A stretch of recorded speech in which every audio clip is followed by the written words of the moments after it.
Boa noite a todos. Meu nome é Luciana Canguçu. Eu trabalho no Centro da Consciência, Escola de Autoconhecimento, em Belo Horizonte, Minas Gerais. E é com muita alegria que hoje começarei um trabalho com vocês em torno de uma reflexão profunda trazida por um espírito protetor em 1863 em O Evangelho segundo o Espiritismo, trabalho organizado por Allan Kardec.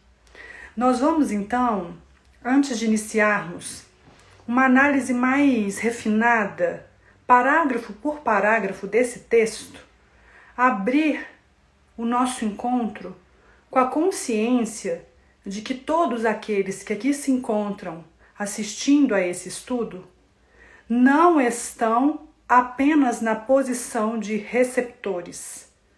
Todos nós, pelas leis eletromagnéticas que estão previstas nas leis naturais, somos em uníssono uma só voz, emitindo um código muito específico que vai garantir a sustentação vibratória do nosso trabalho.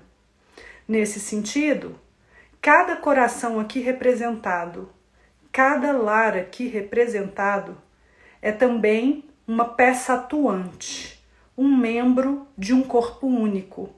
No caso do cristianismo, nós somos os membros e Jesus Cristo é a cabeça, segundo as perspectivas de Paulo.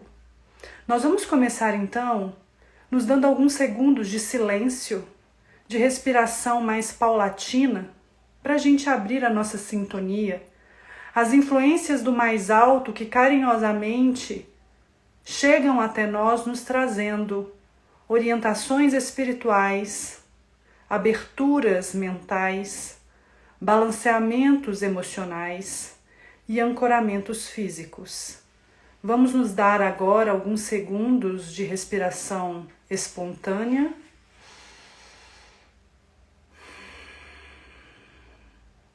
De respiração natural.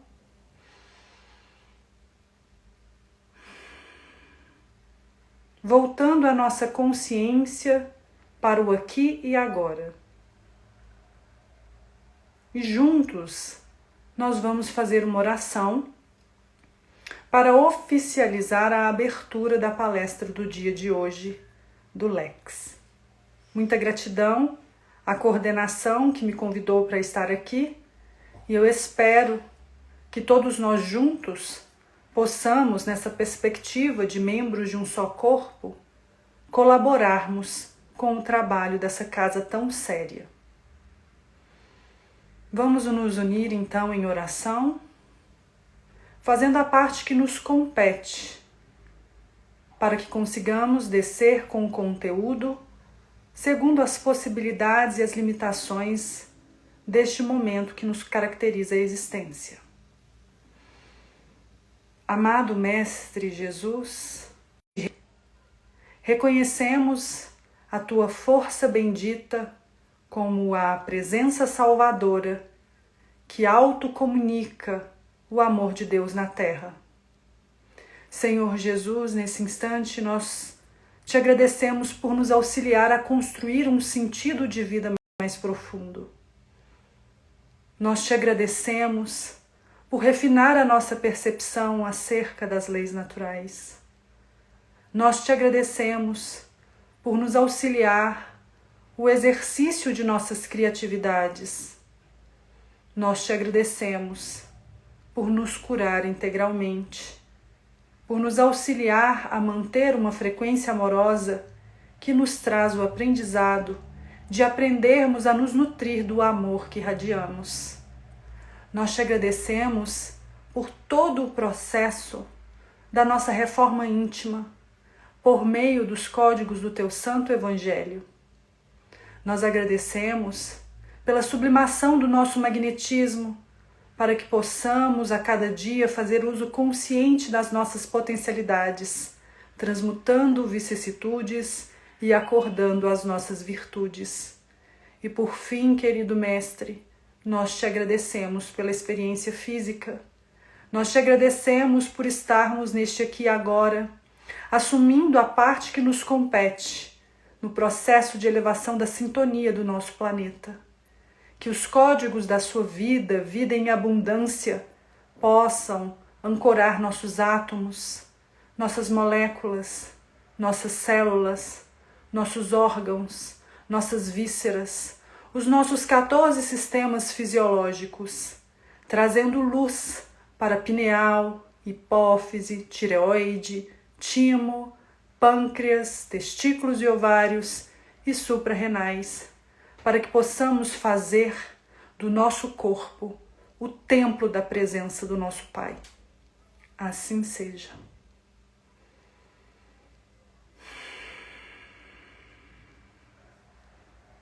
Muito bem, pessoal. Hoje nós vamos estudar, como eu já disse aqui no início, o item 12 do capítulo 19 do Evangelho segundo o Espiritismo, que é intitulado A Fé Divina e a Fé Humana. E nós vamos fazer uma leitura corrida do texto, e quem tiver o texto em mãos, eu sugiro que acompanhe fazendo a leitura linear do texto, para que a gente possa abrir a reflexão e trazendo aos poucos a possibilidade de alargamento de horizontes, para que essa mensagem nos auxilie a administrar todos os jogos existenciais que nós estamos passando neste aqui agora. Eu vou pedir licença para fazer a leitura do texto corrido também, e desde já eu vou desligar os comentários para que nós possamos nos concentrar na mensagem e não na interlocução com o mensageiro, ok? Eu peço licença.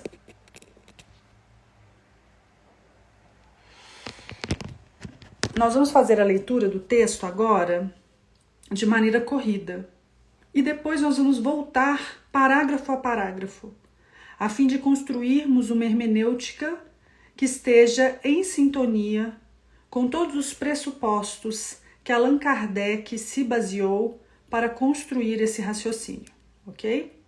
Que está presente no Evangelho segundo o Espiritismo, não só nessa mensagem que ele coletou de um espírito protetor em Paris, em 1863. Vamos fazer a leitura, então. No homem, a fé é o sentimento inato de seus destinos futuros. É a consciência que ele tem das faculdades imensas depositadas em germen no seu íntimo, a princípio em estado latente, e que lhe cumpre fazer que desabrochem e cresçam pela ação da sua vontade. Até o presente, a fé não foi compreendida senão pelo lado religioso, porque o Cristo a exaltou como poderosa alavanca e porque o tem considerado apenas como chefe de uma religião.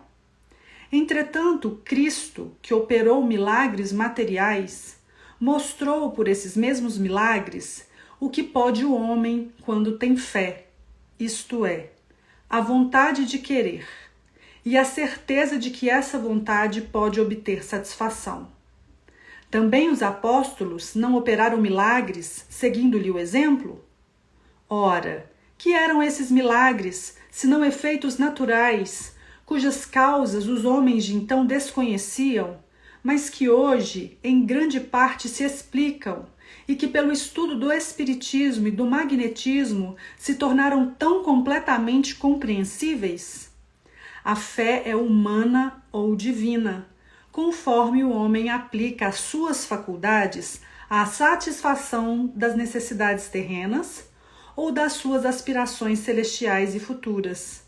O homem de gênio, que se lança à realização de algum grande empreendimento, triunfa se tem fé, porque sente em si que pode e há de chegar ao fim colimado, certeza que lhe faculta imensa força.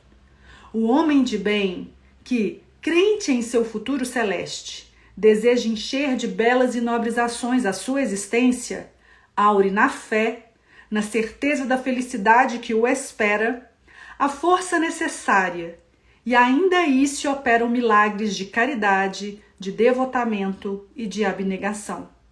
Enfim, com a fé não há maus pendores que não se chegue a vencer. O magnetismo é uma das maiores provas do poder da fé posta em ação.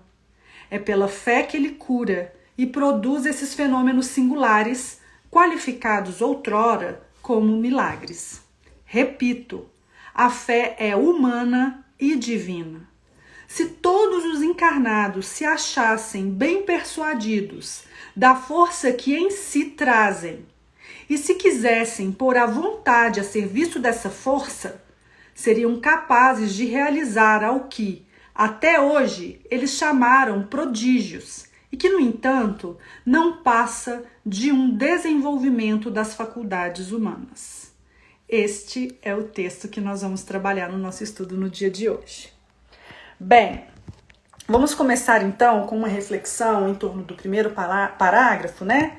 Que diz aqui que a fé é o sentimento inato que nós nutrimos em relação aos nossos destinos futuros. É uma consciência que nós temos das faculdades que já temos em germen na nossa intimidade, que a princípio se encontram em estado latente e que, pela força da nossa vontade, elas podem desabrochar e crescer. Bem, com relação a essa ideia, fazendo agora uma reflexão mais profunda em torno do Espiritismo, relembrando que esse texto foi escrito em meados da segunda metade do século XIX, onde Kardec já estava totalmente mergulhado em torno dos fenômenos das mesas girantes e ele já estava completamente orientado pelas perspectivas mesmerianas do magnetismo animal, nós vamos observar que todo o trabalho desse primeiro parágrafo encontra ressonância, todas as ideias presentes nesse primeiro parágrafo encontram ressonância com o que já estava acontecendo entre os encarnados nessa segunda metade do século XIX.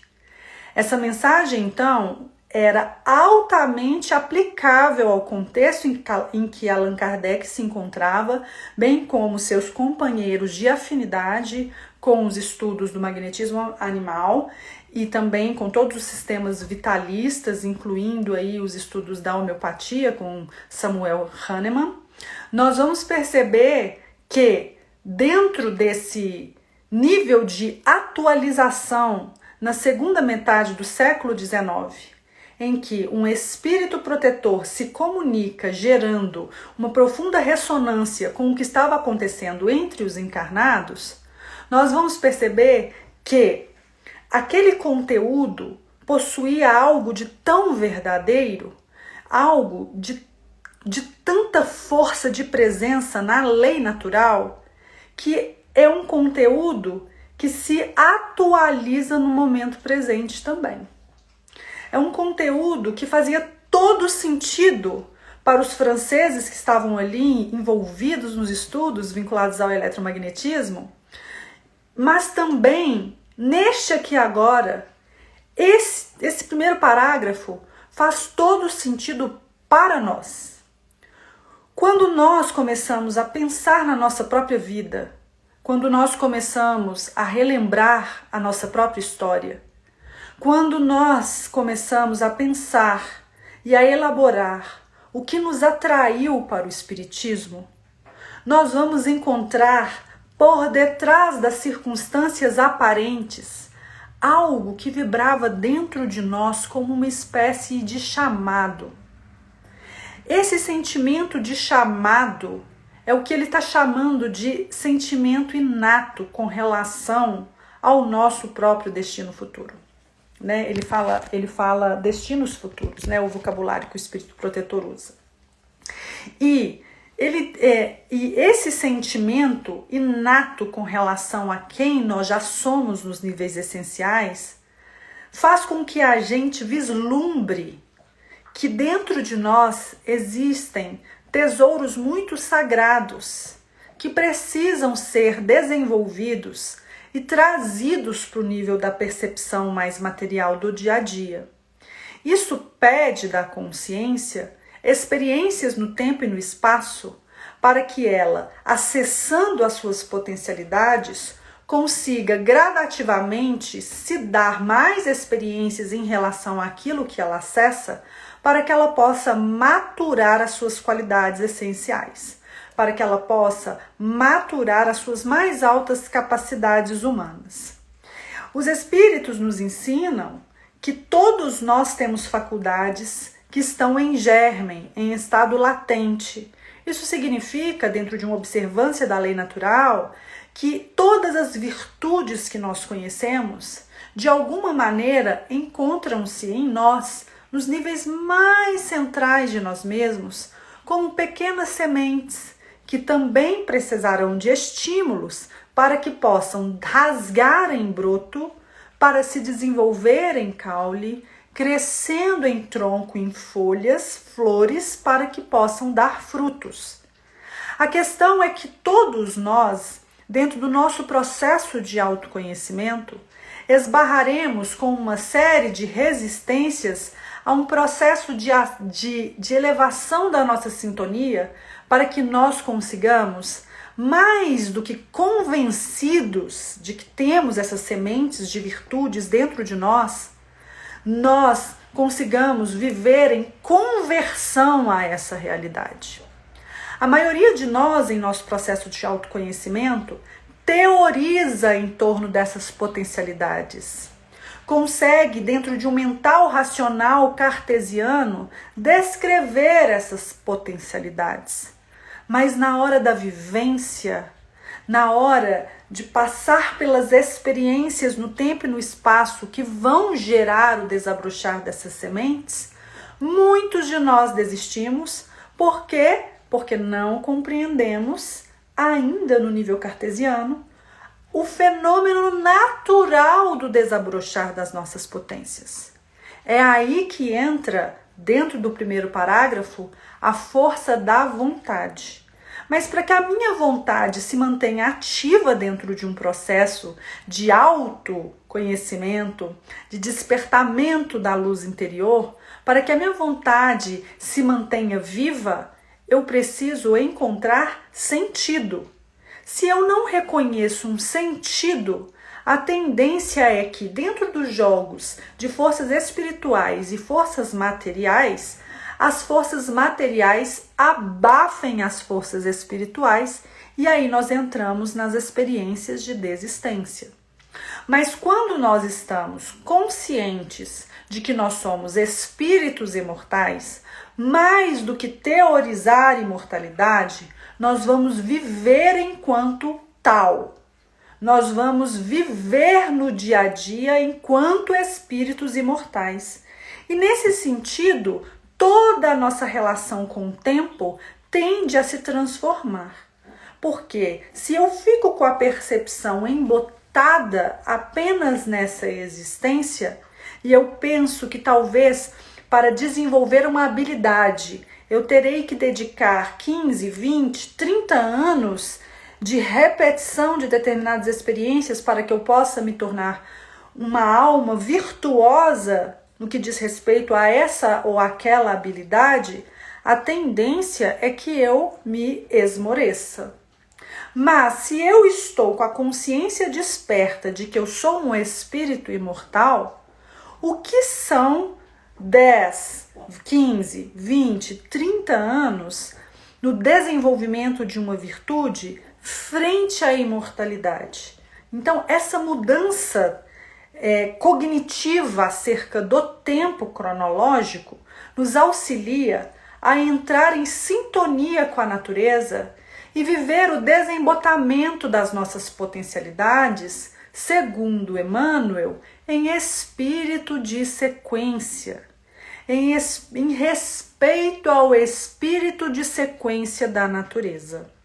Então, esse primeiro parágrafo nos chama muita atenção com relação a essas ideias que eu estou trazendo, para que nós consigamos, mais do que teorizar em torno desse sentimento inato que ele está chamando de fé, mais do que teorizar sobre o fato de eu e vocês já termos consciência de que possuímos faculdades imensas que estão em germen dentro de nós, que nós consigamos, na presença, acessar a nossa realidade imortal e no acesso a essa realidade imortal, vivendo o dia a dia na matéria como espírito imortal, nós nos lancemos como jardineiros de Deus ao cultivo das nossas sementes internas, ao cultivo de todas essas potencialidades que estão em estado latente dentro de nós.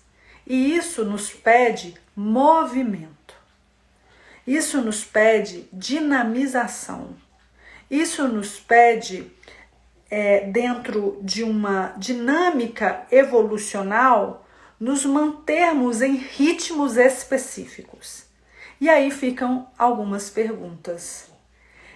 Quando eu volto para dentro de mim mesmo, eu estou consciente de quais faculdades estão neste agora pedindo desenvolvimento, pedindo cultivo? Neste aqui agora, quando eu volto para dentro de mim, quais são as tendências do meu ser que me pedem investimento em mim mesmo para que eu me dê experiências na matéria para acordar os meus dons? Quando eu volto para dentro de mim mesmo, eu consigo acessar o que é a minha vocação? Eu sei qual é o meu propósito existencial? Eu tenho noção do que pode ser caracterizado dentro das possibilidades e limitações do meu campo de consciência, o que pode ser considerado uma missão de vida? Ficam essas perguntas para a gente continuar o nosso estudo. E aí, olha que interessante. No segundo momento, o Espírito diz o seguinte, que até o momento em que eles se encontravam, em 1863, a fé era compreendida apenas pelo lado religioso. Porque dentro dos caminhos do cristianismo, e isso inclui a evolução do pensamento religioso cristão chegando até o espiritismo, porque dentro da questão 625 de O Livro dos Espíritos nós vamos ter Jesus como guia e modelo da humanidade, nós vamos perceber que dentro dos textos dos evangelhos, das cartas e do Apocalipse, a figura de Jesus Cristo exalta a fé como uma grande alavanca. E dentro do nível perceptual, ali início da segunda década do século XIX, a maioria das pessoas consideravam Jesus Cristo apenas como chefe de uma religião. Porém, esse Espírito diz que quando Jesus realizou sinais dentro de uma ideia joanina, quando ele realiza os sinais de que ele era o Filho unigênito do Pai, quando ele operou, segundo os evangelhos sinóticos de Mateus, Lucas e Marcos, os milagres, ele mostrou por meio dessas evidências mais concretas o que o ser humano pode realizar quando tem fé. E aí nós temos uma descrição que me toca profundamente o coração, que é fé como a vontade de querer e a certeza de que essa vontade vai obter satisfação. Ele mostra que não somente Jesus operou esses prodígios, ele revela que também os apóstolos, depois de convívio íntimo com Jesus, após a crucificação, ressignificando depois do evento pascal toda a relação de amizade que eles foram construindo com Cristo, assentando em si mesmos as propostas que Jesus tinha trazido, eles também foram capazes de realizar milagres. Mas, durante o convívio inicial com Jesus, eles também receberam grandes lições com relação a isso, porque estavam em estágio de aprendizado para o desembotamento de suas vontades de querer e a certeza de que essa vontade vai obter satisfação. E aí nós vamos perceber que o Allan Kardec, dentro de uma postura positivista, numa tentativa de trazer a razão, conseguindo encarar a fé face a face, conseguiu mostrar em seu corpo doutrinário que o que nós chamamos de milagres não passam de efeitos naturais que até aquele momento estavam sendo considerados sobrenaturais pelo fato de não conseguirem explicar o que viam. Mas por detrás daqueles fenômenos havia explicações que, segundo o ponto de vista do Espírito Protetor que escreveu essa mensagem, são possíveis de serem entendidas, compreendidas, explicadas pelo estudo profundo do Espiritismo, somado com o estudo profundo do eletromagnetismo. E isso é muito interessante porque casa com a questão 555 de O Livro dos Espíritos, especialmente com a nota de Allan Kardec nessa questão, em que ele vai mostrar que o espiritismo e o magnetismo são duas grandes chaves para a compreensão de inúmeros fenômenos que foram considerados sobrenaturais, milagrosos e que muitas vezes ancorava o que o Kardec chama de crendice, ok? E nós vamos, nesse momento, destrinchar essa segunda parte do texto, inicialmente relembrando as perspectivas etimológicas da palavra fé. Então, a palavra fé, em português, está sendo compreendida com a expressão vontade de querer. Mas não apenas vontade de querer.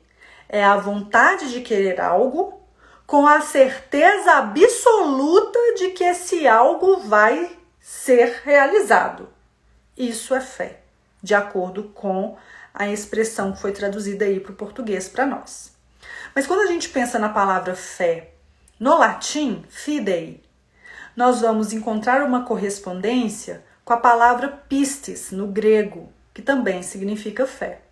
E nós vamos recordar que nesse sentido etimológico, fé é mais do que acreditar em algo. Numa perspectiva teológica, fé é se manter fiel em Deus, a Deus. Fé é se manter fiel a Deus. Fé é se manter fiel à causa primária de todas as coisas. Fé é se manter fiel à inteligência suprema criadora, ok? E aí, nós não vamos reduzir a fé a crer, porque acreditar em Deus, segundo o Emmanuel e segundo os textos bíblicos, espíritos inferiores também acreditam em Deus, também sabem que Deus existe e se estremecem, segundo o raciocínio bíblico e emanuelino. Mas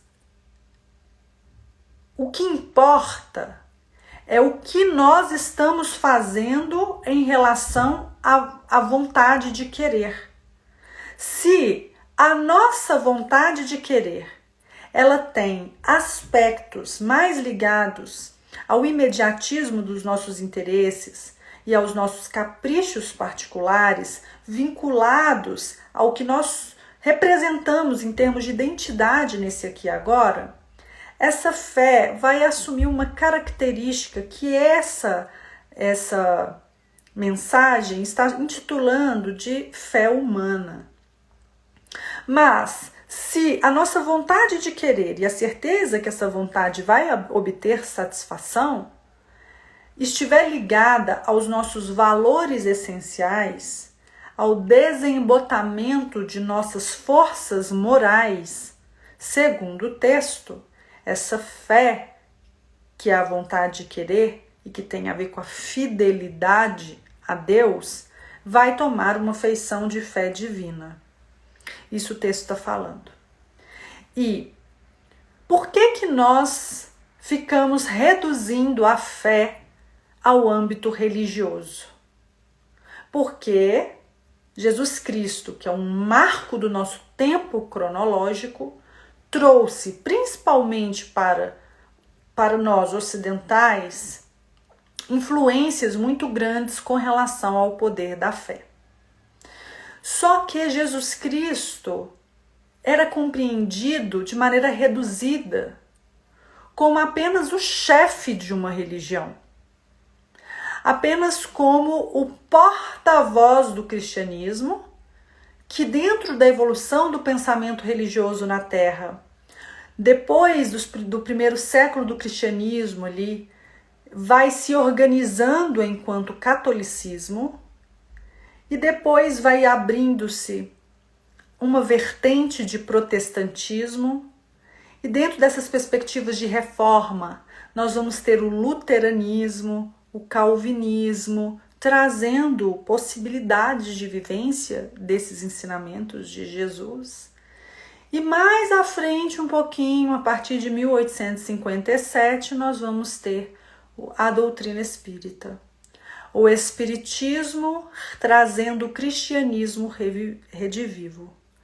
Só que Jesus não é um chefe de religião. Jesus é o alfa e o ômega da história. Alfa é a primeira letra do alfabeto grego. Ômega é a última letra do alfabeto grego. Isso significa que Jesus é o início e o fim da história humana. E quando nós pensamos no reino hominal, quando nós pensamos nos seres humanos que estão em processos evolucionais, já há alguns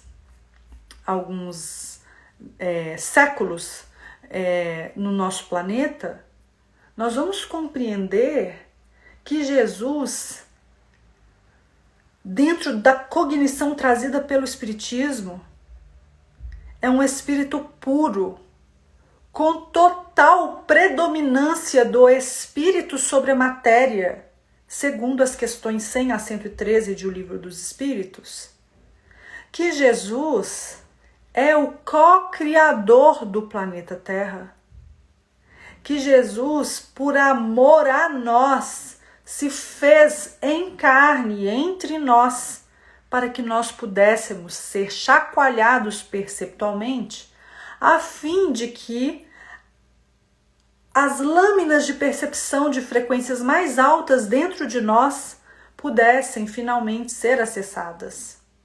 Jesus Cristo, dentro de uma perspectiva bíblica, especialmente no Evangelho de João, que é o evangelho com o qual eu mais me afinizo, ele se afirma a luz do mundo, ele se afirma o pão da vida, ele se afirma a porta das ovelhas.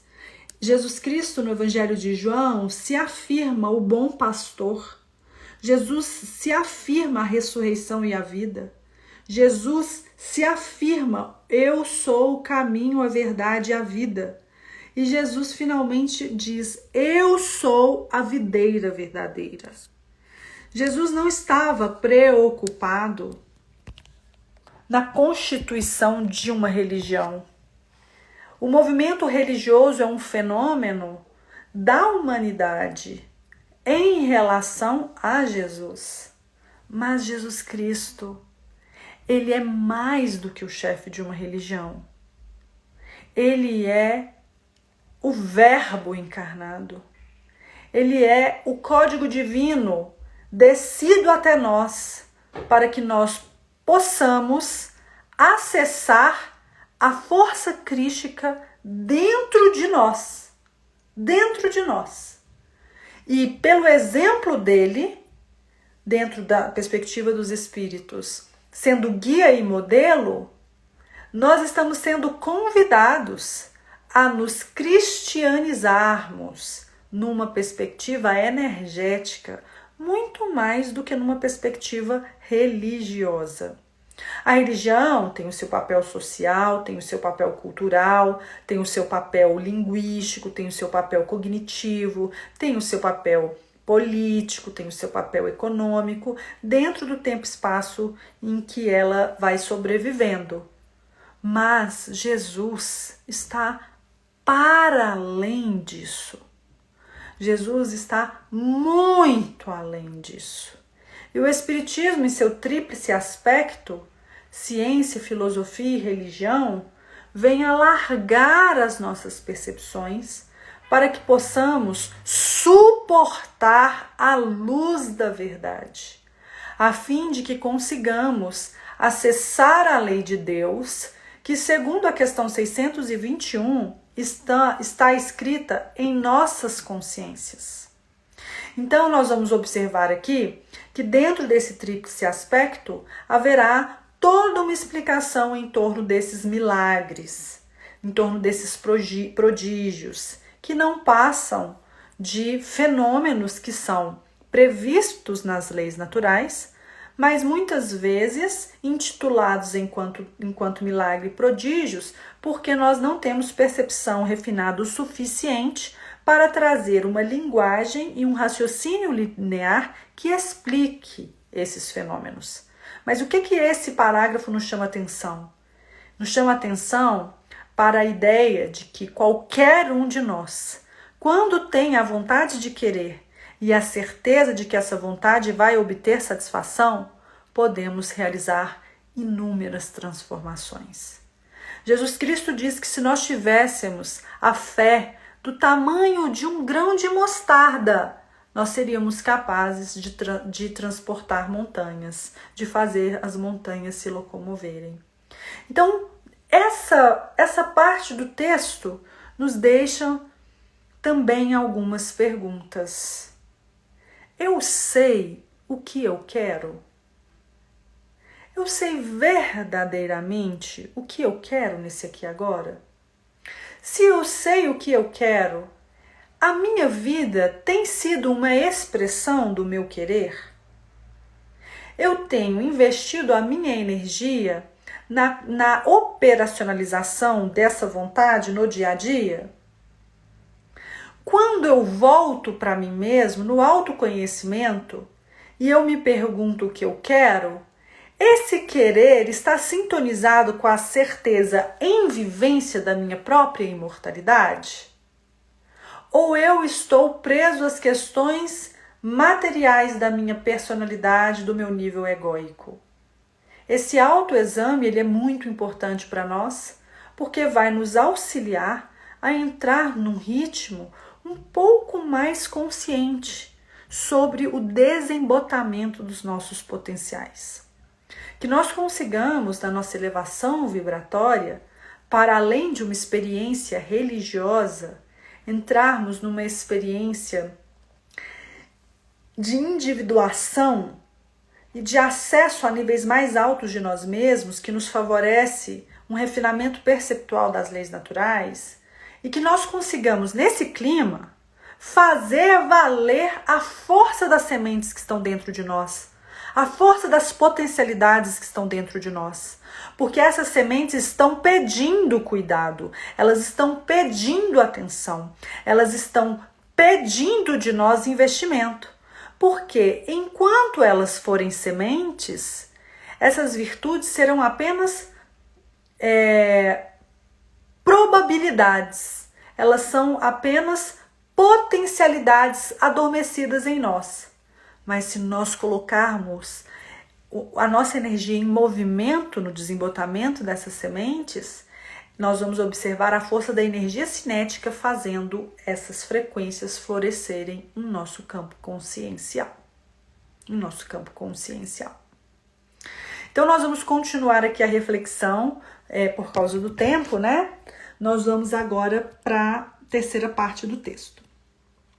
Ele diz que a fé é humana ou é divina, de acordo com a direção que o ser humano vai dar às faculdades e à satisfação das necessidades terrenas ou das necessidades celestiais. Então, nesse primeiro momento, o texto foi traduzido com a partícula ou, que dá uma ideia de alternativa. Então, ela é ou divina ou humana. Ou seja, ela é de frequências mais altas, que vão estar vinculadas aos valores essenciais, ou ela é de frequências um pouco mais baixas, mais materiais, que estarão voltadas à concretização dos nossos quereres mais imediatos, circunscritos à nossa existência de personalidade. E não existe, dentro de um estudo consciente das frequências de nós mesmos, a ideia de que a fé divina seja melhor do que a fé humana. Não existe isso. Nós sabemos que a fé, ela é multidimensional e nós somos sujeitos multidimensionais que devemos dar atenção em movimento consciente ao nosso sentido de vida profundo, ao desenvolvimento da intuição, à honestidade com a gente mesmo, na expressão da nossa verdade íntima, dentro do que a gente dá conta de perceber e de vivenciar a experiência com Deus Pai. A possibilidade de nós conseguirmos vibrar benevolência, fraternidade, caridade, perdão, respeito, paciência, calma, esperança. Nós também vamos ter frequências ligadas à organização, à disciplina, à perseverança, à harmonia, as frequências da alegria, do serviço, do poder pessoal, do desenvolvimento da autoestima. Nós vamos ter também frequências vinculadas à conexão com a prosperidade, com o otimismo, com as parcerias saudáveis, com a conexão com a frutuosidade, da gratidão, da fluidez existencial. E nós vamos ter também frequências ligadas ao ancoramento na matéria, à estabilidade, a uma relação mais fina com os elementos da natureza, ao respeito às nossas forças ancestrais, a nossa conexão com o fogo, com a água, com o ar, com o éter, com a água, com a terra, não sei se falei da terra, dentro disso nós temos toda uma potencialização íntima multidimensional. Então a fé divina estaria mais vinculada às instâncias ligadas ao 4º chakra, ao 5º, ao 6º e ao 7º. E a fé humana estaria mais ligada às linguagens do 3º chakra, do 2º e do 1º. Mas se é fé de verdade, o que nós vamos ter aqui é uma fidelidade ao centro norteador de nossas consciências. Tudo isso vai ser dinamizado, tudo isso vai ser operacionalizado em nós, mas com fidelidade ao centro norteador de nossas consciências, que vai estar muito atrelado aos potenciais do 7º chakra e que vai estar muito atrelado a isso que os espíritos dizem, de que cada um de nós é um centro que se irradia para diversos lados e que o grau dessa irradiação depende da depuração do espírito. Então, espíritos que estão nesse exercício de fé operacionalizam um querer central que traz também operacionalização dos quereres que são mais periféricos. E isso gera a possibilidade, numa visão holística, ecológica e sistêmica, de uma vida integral, gerando saúde espiritual, saúde mental, saúde emocional e saúde física. Ok? Vamos continuar aqui a leitura do texto. Ele fala o seguinte: o homem de gênio que se lança à realização de algum grande empreendimento, ele triunfa quando ele tem fé, porque ele sente que ele pode e ele sabe que pode chegar ao cumprimento do próprio objetivo. E quando ele sabe disso e ele sente isso dentro de si mesmo, nós vamos observar que ele sente dentro de si uma imensa força. Quando o homem de bem, que é aquele que se esforça por se transformar moralmente, superando as suas más tendências e inclinações, está consciente do seu futuro celeste, ou seja, ele vive no aqui e agora a sua própria imortalidade, ele consegue trazer para o nível da matéria belas e nobres ações, e isso fortalece na sua fé a certeza de um padrão consciencial de presença que o preenche de felicidade, que o preenche de esperança. E isso dá a ele forças espirituais, forças mentais, forças emocionais e forças físicas para suportar na matéria, enquanto ser encarnado, o processo em espírito de sequência da natureza do desembotamento dos seus potenciais. Mesmo que isso exija dele 10, 15, 20, 30 anos ou mais de preparação íntima nesse cultivo da semente que vira broto, que cresce o caule, que dá folhas, que floresce e vai dar frutos. Porque ele já tem uma outra compreensão do tempo cronológico, porque está em sintonia com a sua realidade essencial, que é de espírito imortal. Mas mesmo nós que somos espíritas, não estamos ocupados disso, estamos distraídos e dispersos com relação a essa realidade. Basta prestarmos atenção no nosso ritmo do dia a dia, como nós operacionalizamos a nossa agenda, o que tem sido as nossas prioridades nesses últimos tempos. Isso vai nos dar um termômetro do nível de consciência que nós estamos em relação a esse conteúdo. Continuando aqui o texto, ele fala o seguinte: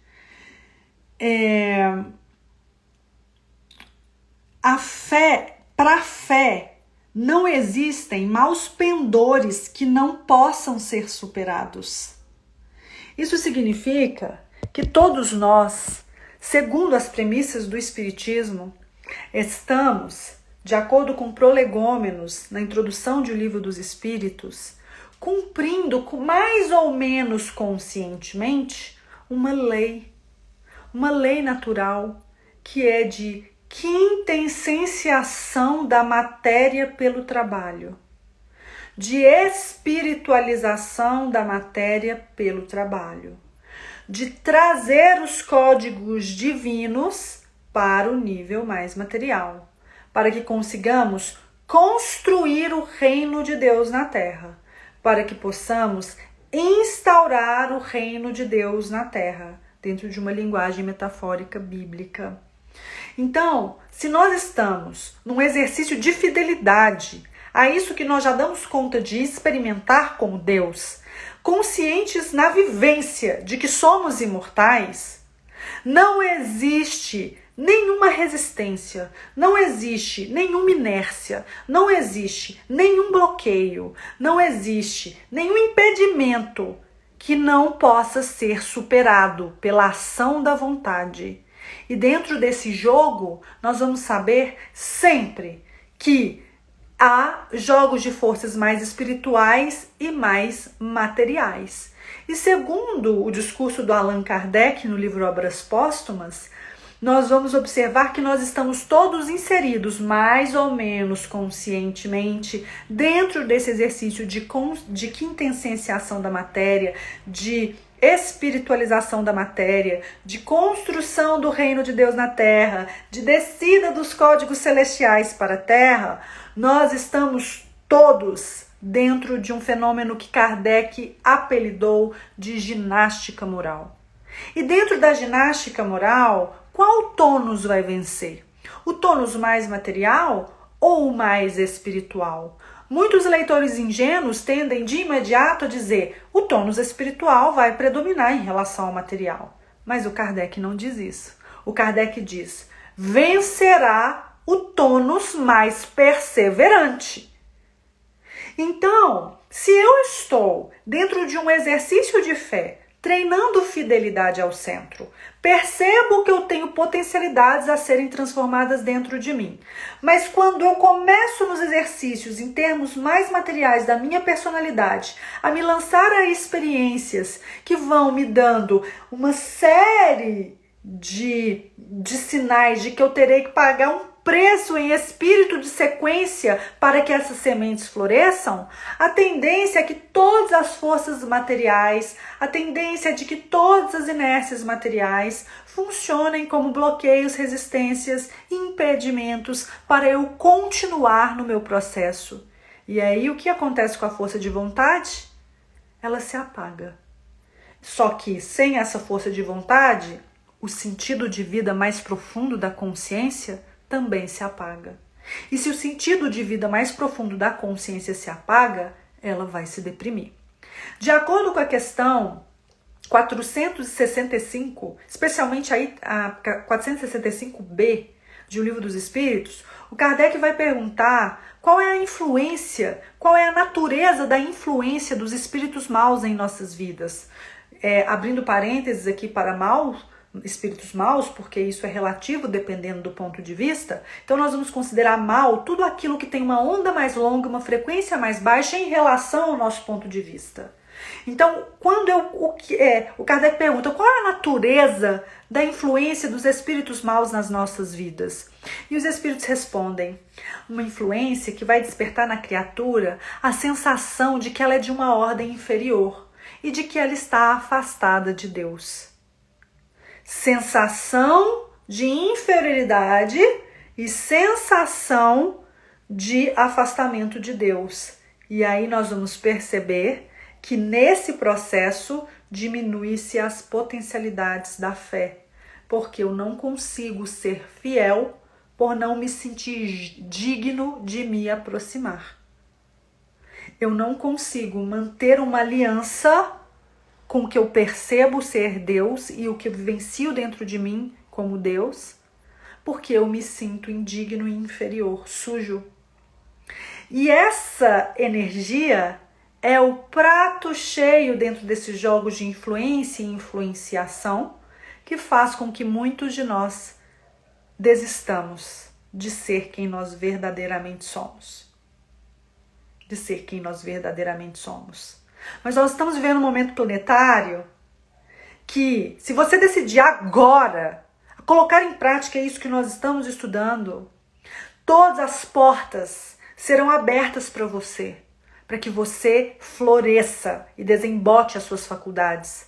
Mas nós sabemos, por estudo da lei natural, que existe um jogo de força entre forças espirituais e forças materiais. Vai vencer a energia que perseverar, a de característica de onda mais longa, de frequência mais baixa, ou a energia de onda mais curta e de frequência mais alta. Nós já sabemos disso. Se nós estamos vivenciando isso e nós sabemos com clareza o que nós queremos, tem como você esperar facilidades? Tem como você esperar perfumarias dentro de uma perspectiva cristã? Não. Dentro de uma perspectiva cristã, nós estamos em processo de uma luta consciente, fazendo uma resistência passiva de conseguirmos nos manter quem somos pelo centro, independente do que esteja acontecendo nas nossas periferias existenciais no mundo circundante. E o que significa essa resistência passiva dentro desse processo? Significa que eu sou capaz de amar aqueles que me perseguem e caluniam, de orar por eles, orando por aqueles que não me alcançam, por aqueles que me perseguem, por aqueles que me caluniam, de dar uma face quando me batem na outra, de conseguir viver o perdão 7 vezes, 70 vezes 7 vezes. Nós estamos num exercício de honrar pai e mãe. Nós estamos num exercício de darmos conta, de vivenciarmos a entrega ao Pai, carregando as nossas cruzes diárias, que significa obediência, entrega total à vontade de Deus. Essa é a resistência do dia a dia. E aí, nós estamos preparados? Essa parte do texto nos trazem algumas reflexões. E essas reflexões são: no meu autoconhecimento, eu estou dando conta de sustentar a minha fé? Eu estou sendo capaz de saber o que eu quero, de perceber dentro de mim que eu posso, que todo sentimento de inferioridade, todo sentimento de afastamento de Deus são influências de ondas longas e baixas frequências que numa ginástica moral estão fazendo frequências materiais se predominarem sobre as minhas frequências materiais? Se eu tenho consciência disso, eu estou dando conta de lidar com esse jogo? Se eu já estou vivendo esse nível de consciência em relação ao processo, Por que não estou seguindo adiante no meu processo de desenvolvimento interior? Por que não? Fica essa pergunta aí para nós em relação a essa parte do texto.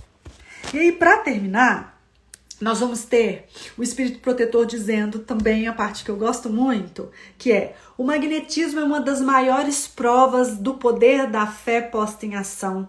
É pela fé que ele cura, é pela fé que ele produz vários fenômenos qualificados no passado como outrora. No passado como milagres, desculpa. Outrora como milagres. E ele repete, agora não mais usando a partícula ou. Ele usa a partícula aditiva i. E ele fala, a fé é humana e divina.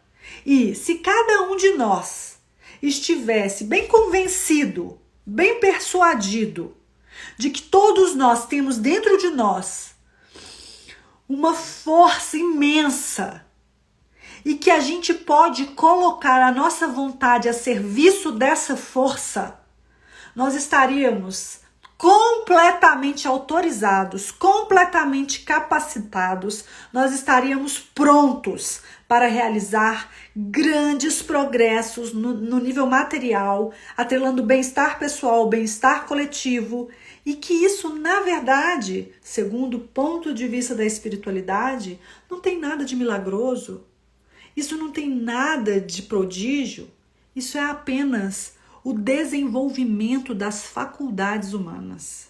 Isso é apenas o desenvolvimento das suas energias essenciais. Isso é apenas o florescimento na matéria das suas vocações, da sua missão de vida, do seu propósito, do que você veio fazer aqui. Então, lance-se à experiência. Mas esse lançar-se à experiência está sempre atrelado à fé como fidelidade ao centro norteador. E aí nós vamos fechar essa reflexão, lembrando aqui, pela força do magnetismo, né, que Jesus Cristo nos orientou, antes de ensinar o Pai Nosso no Evangelho de Mateus, a não fazermos como escribas e fariseus que oram apenas nas praças públicas para serem vistos pelos homens, não ficarem apenas com conexões superficiais com que nós conceptualizamos Deus. Ele fala, tu quando orares, entra no teu quarto e fecha a porta. E orando ao teu pai que vem em secreto, o teu pai que vem em secreto te recompensará publicamente. O que significa isso em termos eletromagnéticos? O que significa isso a partir dos estudos do espiritismo com o magnetismo? Significa que quando nós temos a vontade colocada movimentando o magnetismo no nível de fé como fidelidade ao centro, nós usamos essa energia para o nosso retorno, para o retorno à memória de quem nós somos. E dessa forma, acessando Deus imanente, nós somos capazes de permitir que essa frequência altíssima, justa, inteligente, misericordiosa e amorosa nos preencha de dentro para fora. E nesse preenchimento de dentro para fora, nós vamos nos robustecendo para sermos irradiadores em imagem e semelhança desses códigos da criação. Cada um de nós está dentro desse contexto. Basta ter olhos de ver e ouvidos de ouvir. E para finalizar, nós vamos só lembrar da questão 244 de O Livro dos Espíritos, onde Kardec pergunta se os espíritos veem Deus. E os espíritos deixam claro que os espíritos mais simples e ignorantes apenas sentem e adivinham o que é Deus. Ao passo que os espíritos mais complexos no tempo e no espaço, que eles chamam de superiores, mas essa ideia de superioridade também é relativa, dependendo do ponto de vista, né? São capazes de ver e compreender Deus. Então, pergunte a si mesmo, eu estou em qual nível de experiência com isso que eu chamo de causa primária de todas as coisas, de inteligência suprema? Eu o reconheço como a minha causa? Eu estou em sintonia com essa energia divina que é a minha causa? Porque se eu conseguir reconhecer essa energia em mim, mesmo que inicialmente por nível de sensação, de intuição, de adivinhação, ou num processo de visão e de compreensão do que é essa energia, eu